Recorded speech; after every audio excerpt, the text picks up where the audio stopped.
Thank you very much for having me. Thanks very much for inviting me to participate in this conversation. I'm emphasizing the conversation nature of it. I would love to hear responses, ideas that I might have triggered or that want to challenge some of what I'm presenting, and I'm looking forward to that discussion. So thanks very much for having me and for the opportunity to try out, as the case may be, some of these ideas. This is common, and I'm using two computers, so I might not look directly at all times, so that's why.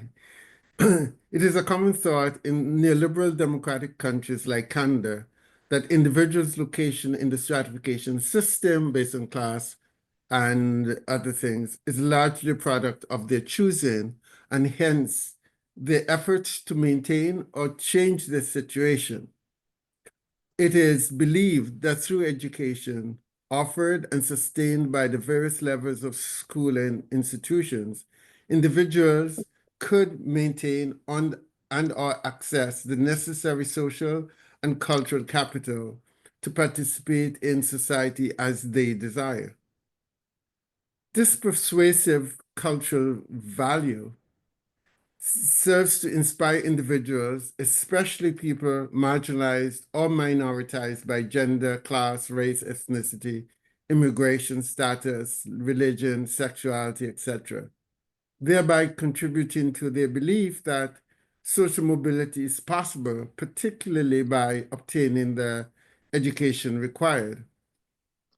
To this end, as studies have shown, racialized people, especially many of immigrants' background, tend to immerse themselves into education, believing that it is the major or indispensable means by which they will be able to subsist in the society, or the means by which immigrants to Canada, and in this Canadian thing, would attain social mobility, thereby moving beyond, as Canadian John Porter wrote in 1965, that would be able to move them beyond their quote-unquote entry status. It is understandable then that Kofi, a first-generation Canadian youth of Ghanaian background, would contend that education is the means by which he would be able to integrate into the Canadian society, navigate obstacles like his poverty-stricken neighborhood in which he grew up, and achieve his goal of becoming a lawyer.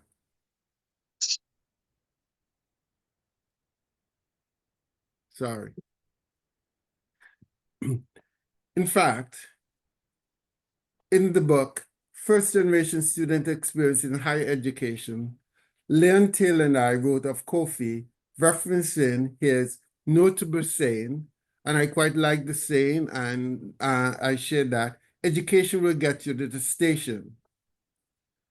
He was an undergraduate student at the time, participating in a cohort group of 12 marginalized youth in an access program that I had 10 years ago. And I followed up with Kofi maybe 4 years ago to find out where is he now. And you could ask that question about him. But I liked what he said about education will get you to the station. And he went on to say, while little education will get you near the station, and he thought of the station like high school, and so little education through high school, the more education you gets you to the platform. There might be barrier that won't let you onto the actual train. Education can get you that far, but at least you're there. But you have the opportunity to jump onto the train. I'm sure there are roadblocks there, but at least you're on the platform and you're equal to everyone else and you can get on the train. This comment came in an exchange Kofi was having with members of his cohort group where they were talking about their experiences in university. And so he explained to them, yes, this is only one aspect of the journey toward achieving their goals. Kofi's use of the train station as a metaphor for the space one enters to journey to our destination alerts us to the fact that a ticket alone, or the resource or capital, might not be sufficient to get into the station. For while we might have the ticket, or education for that matter, we first have to get to the station and we have to travel there. We might have to walk there or we might have to drive. And we must know if the ticket is sufficient or appropriate to get into the station and onto the platform. So we can get into the station, but there again, what about once you're on the platform? And once you're on the platform, you have to know what train to get into. For Kofi wants us to think about once we're on the platform, is the number of people who are on the platform waiting for the train. And the platform could be crowded. And you have to know if you're getting into the right car, because in some cases, when you're on the train, there's some cars might go to one destination versus the other. He also was suggesting that at a train station, you have to get onto the quote-unquote right train, because it depends on the train station you are, and so some say. Hence, the station is merely a starting point, and the ticket is important, but the ticket cannot be seen as totally central. The ticket is part of the trip that helps us to determine the outcomes we want.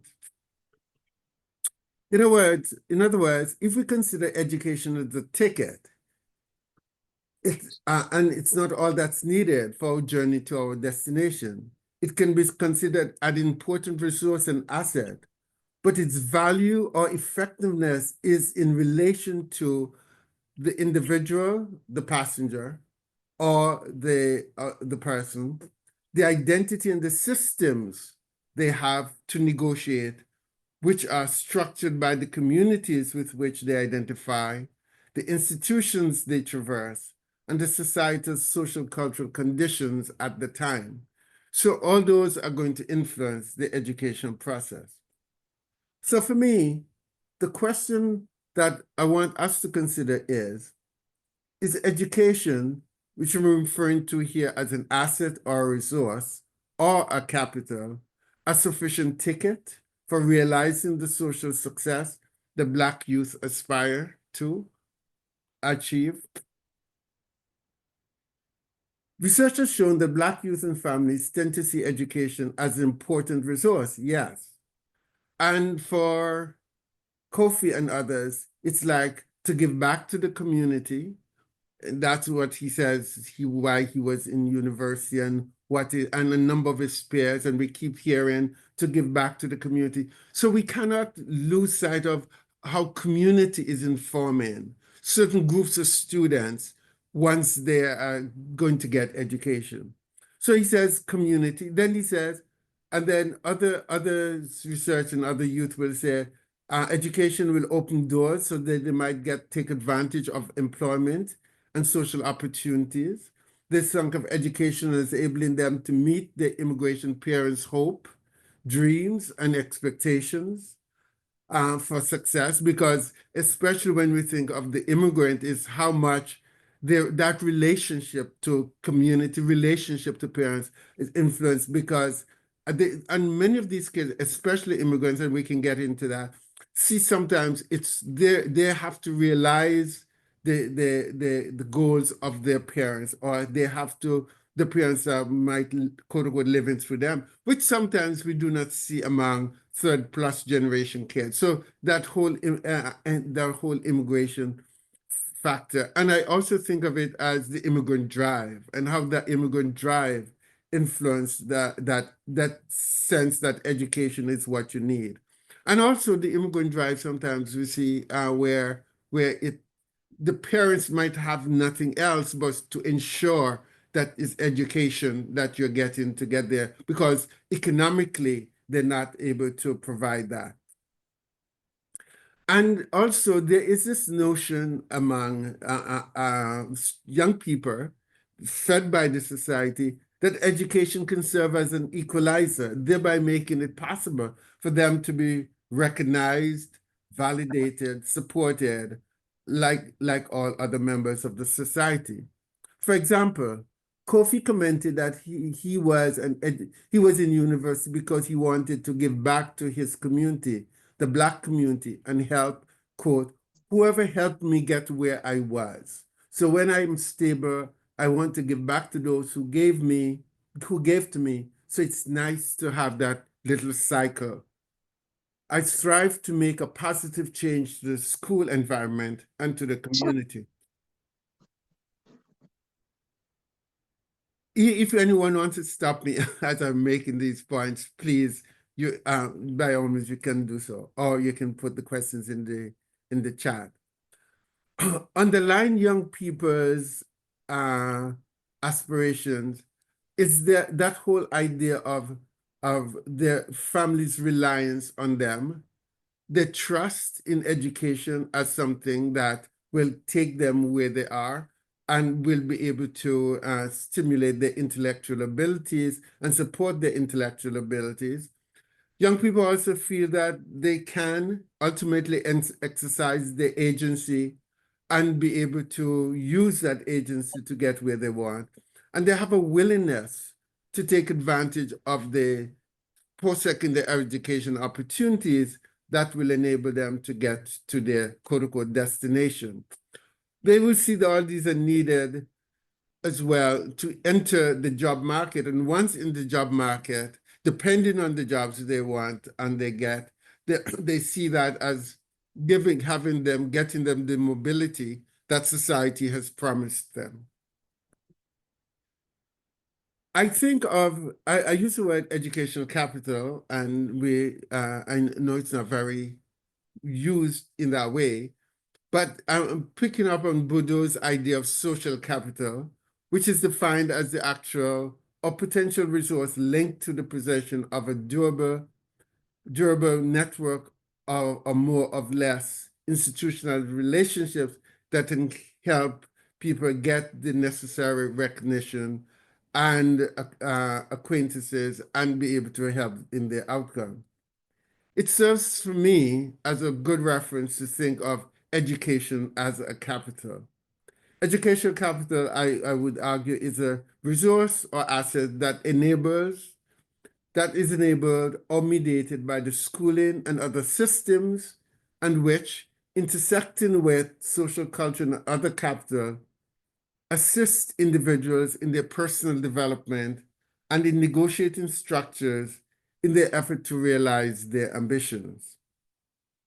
So I'm suggesting, yes, education plays a significant role towards the end, and it's very much part of the social capital, and our society presents it as presenting that important role. But what we make of it and how we use it and how we're enabled by education, or how the system enables us to utilize education and provide that education for us is important for us to take into account. So education capital or resources intersect with that capacity to navigate the system. And Yosso talks of navigation capital, which is taken as having the skills to maneuver through systems and institutions. With these social networks, resources, skills, and abilities, individuals can strategize and maneuver through schooling institutions in their effort to obtain the education they need to fulfill their ambition. But in an inequitable society like Canada, structured and maintained by a system of classism, sexism, racism, homophobia, etc., and other isms, Black youth must draw on their navigational skills and educational capital to obtain upward social mobility, and that their minoritized status must be recognized, taken into account, and be responded to by the educational system if they're going to be helped towards the end.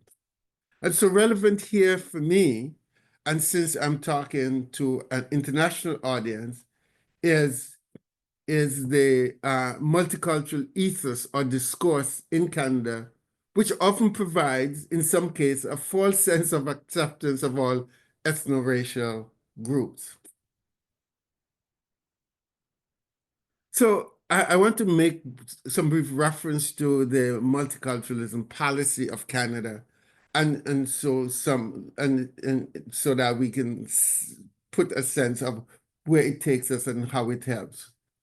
The multicultural policy and related practice have become a worldwide symbols of Canada as a society where people of all ethnicities and races are well integrated into the society and are harmoniously living together. This represents what Nancy Leon considers to be an aspect of racial capitalism. That is, the process of deriving social and economic value from the racial identity of another person or racialized people. In this regard, Canada's diversity policies, practices, and initiatives presents a society as hospitable and inclusive. But this serves as a mirage, which helps to obscure the lack of substantive changes needed to foster genuine inclusion and equity for all. Furthermore, the presence of racialized people serves to enhance Canada's image without addressing the structural inequities and related cultural barriers that face their efforts to fully participate in the society and obtain the social, cultural, and educational capital required or desired to live successful lives in the Canadian context. Essentially, Canada's claim to fostering cultural diversity, to foster cultural diversity, does not seem that racialized people are not assimilating, does not mean that racialized people are not assimilating and expected to assimilate in the white middle-class culture that is thought to be Canadian culture.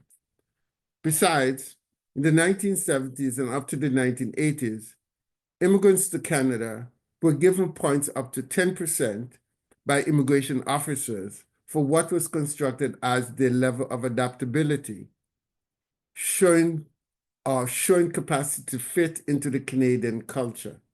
Today, the adaptability score is 25%, which undoubtedly accounts for who are able to gain the scores necessary for entry into Canada. And as such, the differences we observe in the differences in school participation and educational outcome of today's immigrant Black students and those whose family immigrated in the 1960s and 70s. I have an interest in looking at generational differences in educational achievement of Black students. Most of today's immigrant students are first generation are of African background, while most of the third plus generation are of Caribbean background, having parents who came in Canada in the 1960s and 70s. And they came, as you notice, under very different situation, different conditions, and as was noted there, the 10% point difference between 10% then and 25% now showed that there were differences in who were allowed then and who are allowed now, and education and others would be playing a significant role in those who are seen. And you have to think of the role that immigration officers played in determining adaptability. So when we think of Canadian culture of schools then, schools are expected to prepare students for life in Canada, there will be differences in students' perception of what is possible, their engagement with the schooling system, and how they choose to exercise agency. As such, students' engagement in education will take different forms depending on their background, when they came in Canada, the years in Canada, the socio-cultural context of their school, and the societal and institutional structures that they must navigate. And since we're talking about Canada, I thought that I would use this to say what the statistics Canada are showing us about the situation of Black Canadians. In their report on the socioeconomic situation of Canada's Black population, and that's using 2001 to 2016, Statistics Canada indicate that high school graduation and post-secondary enrollment of Black students point to concerns that need to be taken into account if they are to benefit from the schooling system. Only 83% of Black boys, compared to 91% of white boys, graduate on time with grade 10 English. And English scores tend to serve as a strong predictor of student success. Compared to their peers, Black students consistently underperform in literacy and numeracy, and these gaps do not close by grade 10. These skill gaps start as early as grade 4. Academic performance among Black students tend to be more a product of their schooling situation than parental income, suggesting that school-based barriers, including teacher bias, lack of support, etc., have greater weight than family background in these students' lives. There are also generational differences that Census Canada alerts us to. For about Black community members, we see Black children, there are a significant number of Black children who are living in poverty or in the low income group. Black immigrants with foreign degrees are overqualified at higher rates for jobs requiring a high school diploma, and Black women from Africa face the highest rate of job mismatch. Black Canadian-born men earn $22,000 less than their white counterparts, one of the largest racial income gaps among the demographic groups. And there are significant differences in the educational attainment. A much higher rate of African-origin Black adults have a bachelor's degree or higher compared to those of Caribbean origin or Canadian origin. Statistics Canada also reported on Black people's experiences of discrimination. Nearly 46% of Black individuals reported discrimination compared to 16% of non-racialized individuals. And race and skin color were seen as the commonly reasons given for them. Canadian-born Black individuals report with higher rates of discrimination than Canadian-born Black individuals reported higher rates of discrimination than Black immigrants, suggesting that individuals who are longer in the system tend to have an awareness or have a keen eye on racism, and the seemingly paradoxical situation seems to be reflective of a deeply racialized gaze that those living in the system tend to have more than those who are new to the system. These findings reaffirm the persuasiveness of what is considered anti-Black racism in Canadian schooling, which, as a report says, the report by the Ontario Human Rights Commission says, in that report says, dream delayed, the Ontario Human Rights Commission called on government school boards, unions, and university faculties of education to take greater action to dismantle, quote, long-standing barriers of affecting Black students. And that report was carried in the newspaper, and I was quoted in the newspaper, and a few weeks later, I got a letter in the mail from someone who was really angry about the report, using the N-word at me, telling me that they would want to engage with these people. So given this situation, how do Black students perceive and enjoy education as a means towards attaining their goals and social success? For studies of high school and university students, I suggest that they employ strategies I refer to as, and I'm going to name them, three strategies. On one hand, you had them as conforming, complying, resisting, and rejecting, and I change them slightly. And I construct these strategies based on how I think they're understanding or the belief system that they have to be able to negotiate the structural and institutional system that cause the inequitable experiences that they have to use, that they live with. I use this typology taken from Merton, and Merton had a typology of deviance, and I shifted it using it for my purpose. I conceptualized a model of how school and society goals are imposed on or interpreted by students. The model represents students' responses.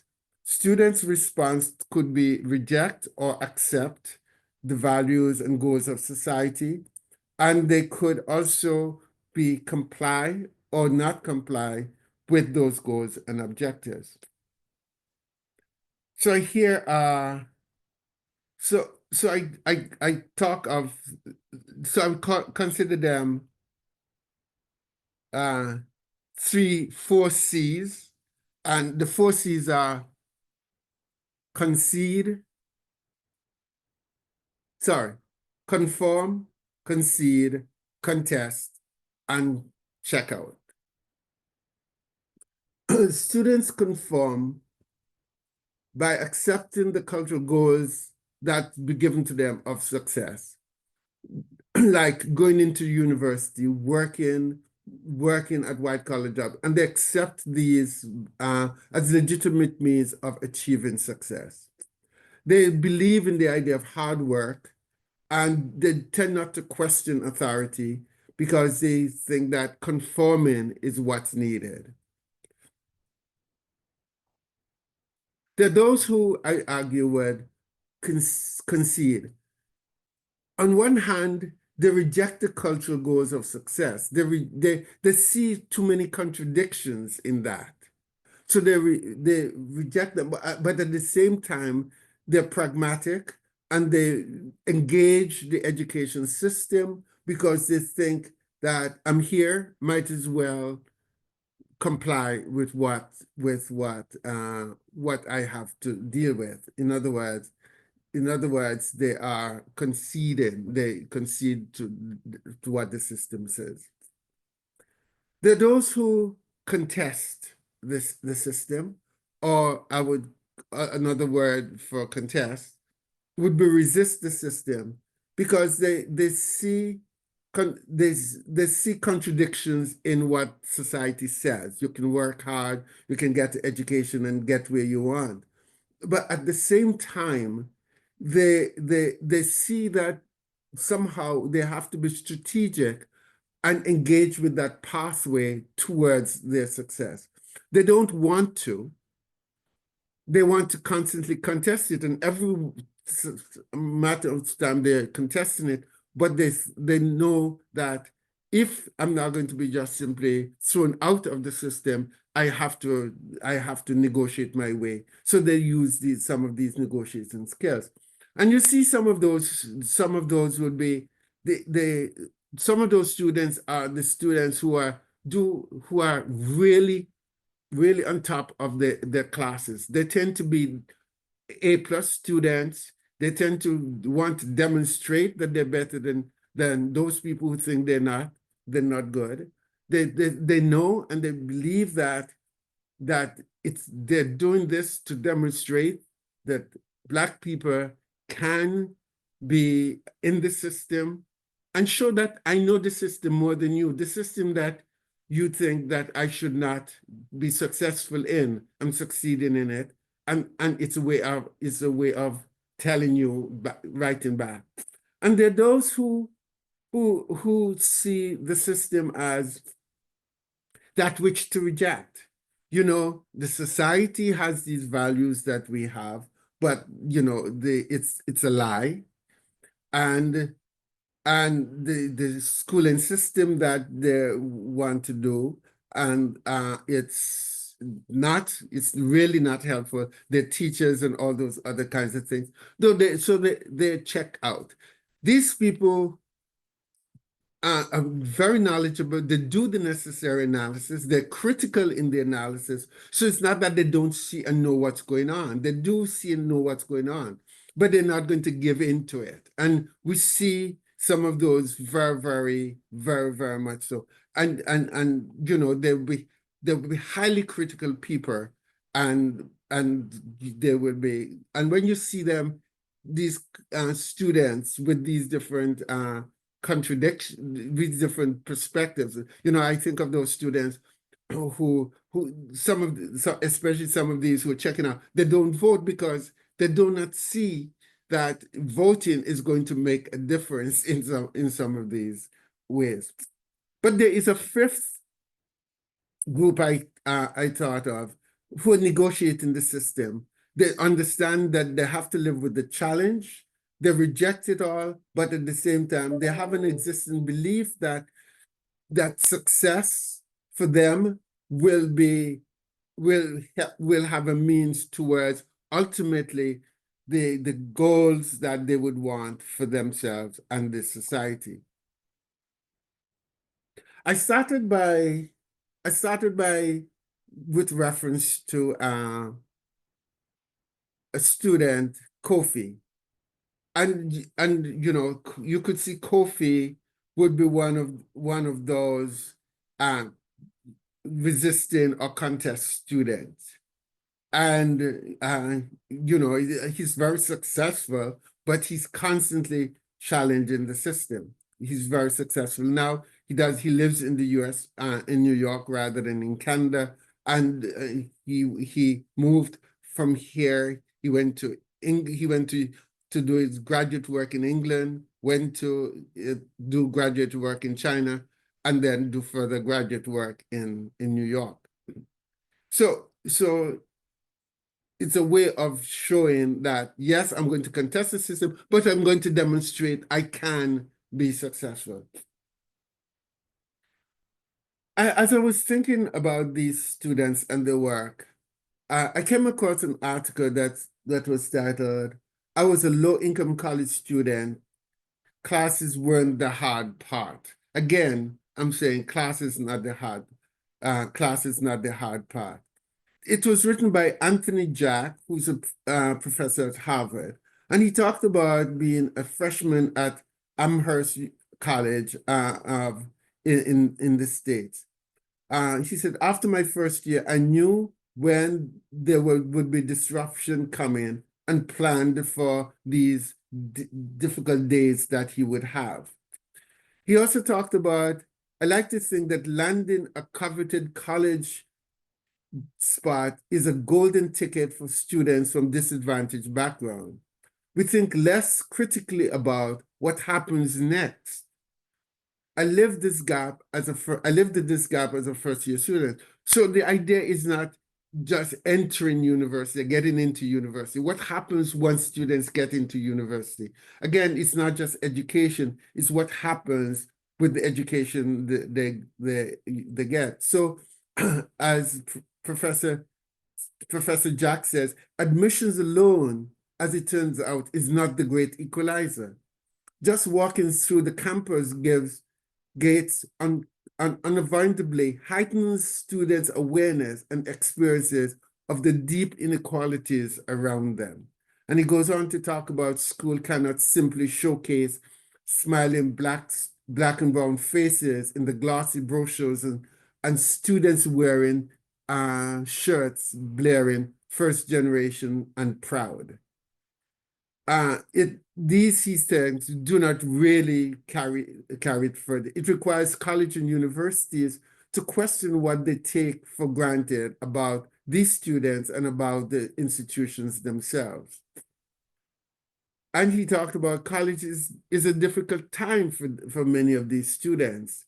And there must be work done in order to hire diverse faculty and administration and pay attention to what is needed and what should be done in the education system. After reading that article, I shared it with a young medical student I will call Howard. I shared it with Howard, who is attending a university in Ontario doing medical school. And he wrote back to me. He said, the article deeply resonated with me and my experiences as a Black medical student, often battling imposter syndrome. The themes of systemic inequality, financial and emotional burdens, and the struggle to belong in the elite academic spaces reflect many of the challenges I have faced throughout my own academic journey. Like Jack, I have often felt the need to decode unspoken academic and social norms while proving that I deserve to be in the space. The pressure to excel while also advocating for diversity, equity, and inclusion can be overwhelming. Equally, especially when representation feels like a privilege and a responsibility. This discussion of wearing the mask to fit in particularly struck me as I have often found myself managing self-doubt while striving to succeed in a field where Black professionals remain underrepresented. The article reinforced my awareness of the additional burden many underrepresented students carry, balancing academic performance with financial responsibilities, community advocacy, and the emotional weight of navigating systemic barriers. It also reminded me of the importance of institutional support beyond admissions, in ensuring that students from diverse backgrounds not only have access, but also the resources to thrive. I love to, and that's it. And then he talked about, he looks forward to how institutions are going to change to address his situation of Black students. Thank you. I hope I did not go too much over time. No, not at all. Thank you. I